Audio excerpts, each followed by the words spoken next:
Четвъртите най-ниски броля в Brawl Stars. Първия е Ханг, вторият е Ив, само че без костюмите си.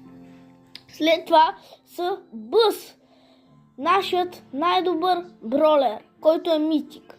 След това е Би, която е епик. Не знам защо са направили твърде ниска, само че вие си решавайте, хора. Ако хората създали Brawl Stars гледат това видео, трябва да направят и други ниски герои.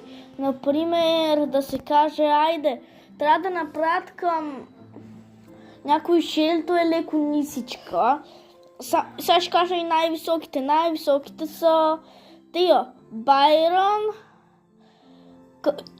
и Тас и Емс. Те са около 2 метра. Нямам друго какво да казвам. Хайде, чао, оставете лайк, коментар.